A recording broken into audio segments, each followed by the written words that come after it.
Olá, meus amigos, sejam todos bem-vindos ao nosso canal A Voz de Cristo. Hoje eu quero falar sobre um acontecimento histórico. Quero falar sobre o impacto da ressurreição de Jesus. Com base no livro de Lucas, no capítulo 24, no verso 13 a seguir. As melhores notícias que o mundo já ouviu vieram do túmulo vazio de Jesus. A história da Páscoa não termina em um funeral, mas sim em uma grande festa. O túmulo vazio de Cristo foi o berço da igreja. Nós pregamos um Cristo que esteve morto, mas está vivo, e não um Cristo que esteve vivo e está morto. A morte é o rei dos terrores, mas Cristo é o rei dos reis. A morte foi vencida por Jesus. Ele matou a morte. Ele arrancou o aguilhão da morte.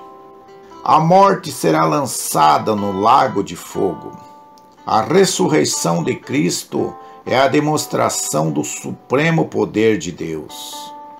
Sem a ressurreição de Cristo, o cristianismo seria uma religião vazia e sem esperança, ou um museu de relíquia do passado. Paulo diz que sem a ressurreição de Cristo, primeiro, nossa fé seria vã. Segundo, nossa pregação seria inúteis. Terceiro, nossa esperança seria vazia. Quarto, nosso testemunho seria falso. Quinto, nossos pecados não seriam perdoados. Sexto, seríamos os mais infelizes de todos os homens. Sem a ressurreição de Cristo, a morte teria a última palavra. A nossa esperança do céu seria um pesadelo. Sem a ressurreição de Cristo, o cristianismo seria o maior engodo da história, a maior farsa inventada pelos cristãos. Os mártires teriam morrido por uma mentira, e uma mentira teria salvado o mundo. Mas de fato Cristo ressuscitou. A grande diferença entre o cristianismo e as grandes religiões do mundo é que o túmulo de Jesus está vazio. Você pode visitar o túmulo de Buda, de Confúcio, Maomé, Allan Kardec, mas o túmulo de Jesus continua vazio. Ele venceu a morte. Ele está vivo pelo século dos séculos. A evidência da ressurreição de Jesus.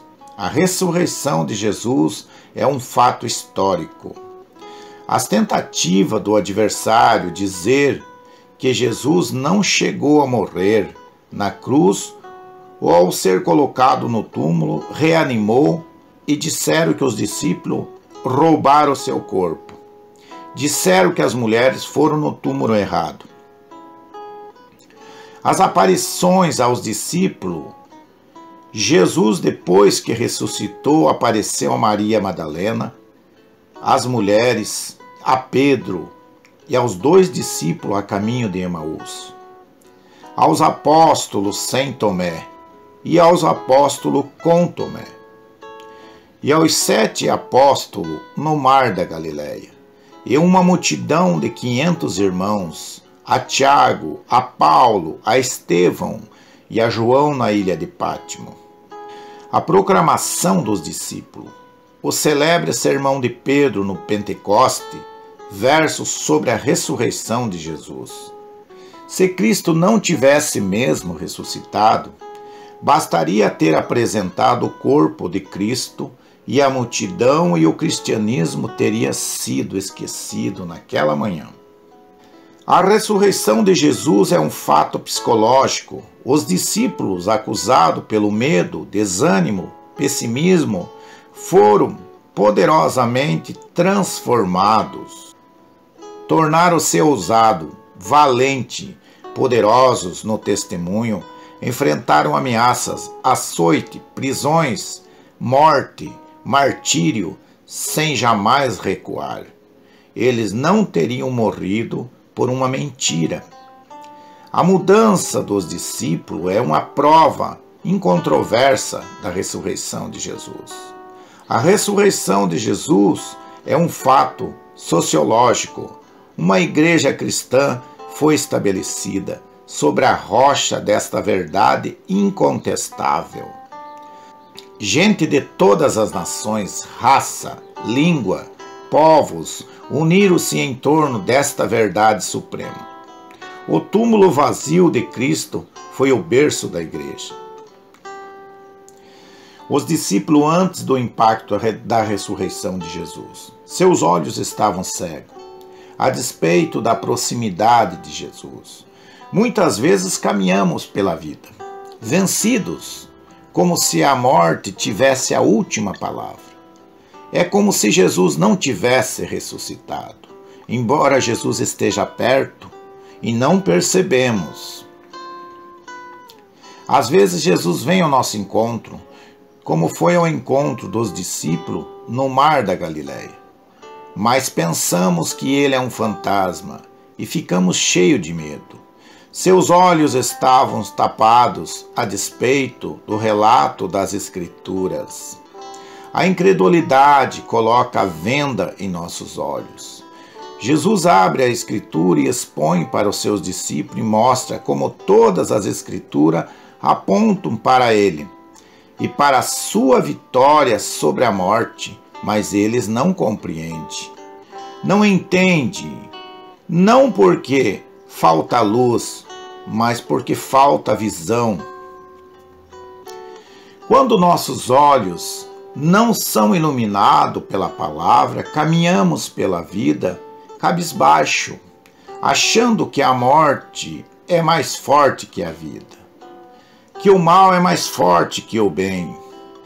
Seus olhos estavam fechados, a despeito do testemunho dos irmãos. Aqueles discípulos já tinham várias evidências da ressurreição de Cristo. As promessas que Jesus morreria e ressuscitaria ao terceiro dia. O túmulo vazio.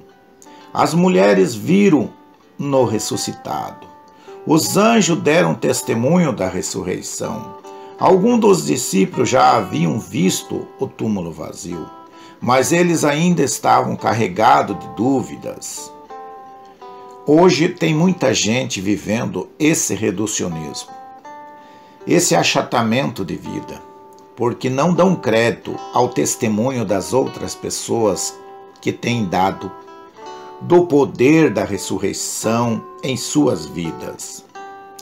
Assim, limitam a vida cristã apenas em suas experiências. Seus pés estavam na estrada da fuga a despeito de várias evidências da ressurreição. Aqueles 2 discípulos se acovardaram. Eles desistiram de tudo, desistiram do discipulado, desistiram de crer, desistiram da caminhada da fé. Botaram o pé na estrada da dúvida, do ceticismo, da incredulidade. Desistiram de Jesus. Tem muita gente que vive um projeto de vida assim. A sua história termina na sexta-feira da paixão e não no domingo da ressurreição. Gente que abandona a igreja e volta para o mundo. Pessoas que andam tristes, decepcionados, sem esperança. Seus pés caminhavam para o acaso e não para o amanhecer. Emaús ficava oeste e o dia já estava se pondo. Caminhavam para o entardecer, caminhavam para o acaso. Tem muita gente assim, só olha para o passado. Mas o cristão não caminha para o acaso, mas para o amanhecer. Não se concentre nos problemas, mas nas soluções. Não se desespere com a sexta-feira da paixão, olhe para o domingo da ressurreição. Seus corações estavam tomados de profunda tristeza, estavam tristes, quando deveriam estar exultando de alegria. Quantas vezes nossa vida é uma vida sacra de lamento, dor, tristeza, porque não tomamos posse do poder da ressurreição em nossas vidas. A vida cristã é uma vida de esperança e alegria. É hora de você sacudir o jugo da tristeza do seu coração, da sua família e do seu trabalho. Seus corações estavam perturbados pelo drama do sofrimento do justo. Como conciliar o fato de Jesus ser amado de Deus, poderoso em obra e palavra, e mesmo assim pregado na cruz como um criminoso? Talvez esta também é a sua angústia. Ver o justo sofrendo, o piedoso sendo injustiçado, o inocente sendo pisado. Como conjugar o amor de Deus com o sofrimento do justo? Seus corações estavam cheios de esperança frustrada. O caminho de Emaús é o caminho da desistência do discipulado. É o caminho dos sonhos desfeitos. É o caminho da esperança morta. É o caminho da falência dos projetos. O caminho daqueles que acham que não tem mais jeito. Exemplo de Pedro, que falou: eu vou pescar. Talvez você pense assim do seu casamento, da sua vida ou do seu trabalho. Você já arrumou as malas, já botou o pé na estrada da fuga. Não desanime, não jogue fora a tua esperança. O impacto da ressurreição. Os olhos abertos pela explicação das Escrituras. Jesus revelou-se pelas Escrituras. Examinai as Escrituras, porque são elas que testificam de mim. Hoje muitos crentes estão buscando conhecer Jesus fora das Escrituras. Se você quer conhecer mais de Jesus, leia as Escrituras. Examinai as Escrituras. João 5:39. Se você quer luz na sua vida, leia as Escrituras. Lâmpada para os meus pés é a tua palavra. Salmo 119, versículo 105. Se você quer mais fé, leia as Escrituras. A fé vem pelo ouvir, e ouvir a palavra de Deus. Romanos 10:17. Se você quer mais santidade, leia as Escrituras, santifica-os na verdade. João 17:17. Se você quer ser bem-sucedido, leia as Escrituras. Josué capítulo 1, verso 8. Quando reconhecemos o nosso caminho, que Jesus está vivo, não há mais espaço para preocupação. Não há mais espaço para a tristeza, para a desesperança, para a incredulidade. Corações ardentes pela comunhão com Jesus. Quando temos comunhão com Jesus vivo, nosso coração arde. O fogo de Deus nos inflama. Há entusiasmo em nosso coração. O vento do Espírito sopra sobre nós e remove a cinza do comodismo e reacende o fogo do zelo em nossos corações. Quando o coração arde, acaba a frieza espiritual. Ir à casa de Deus é alegria, orar é necessidade, louvar a Deus é um prazer. Andar com Jesus é o sentido da vida. Quando o nosso coração arde, nossa vida se forma um graveto seco para o fogo do Espírito. Pés velozes para proclamar a ressurreição e o Evangelho de Cristo. Quem tem olhos abertos, coração ardente, tem os pés velozes para falar do amor de Jesus. Os mesmos que fugiram de Jerusalém, agora voltam para Jerusalém, eles que disseram que já era tarde. Não se importam mais com o perigo da noite. Eles que deixaram o convívio com os discípulos voltam à companhia deles. Nem distância, nem a noite os prende. Eles voltam para ter comunhão e proclamar que Jesus está vivo. Eles voltam para dizer que a morte não tem mais a última palavra. A última palavra é que Jesus venceu a morte. A tristeza não pode mais nos dominar. Caminhamos para o glorioso amanhecer da eternidade e não para a noite da desesperança. Conclusão: a ressurreição de Jesus abriu os olhos, aqueceu o coração e apressou os pés dos discípulos de Emaús. E em você, que tipo de impacto a ressurreição de Jesus tem provocado? E como você tem caminhado por essa vida? Tem se encontrado com Cristo ressurreto? O Senhor nos encontra na angústia da nossa caminhada.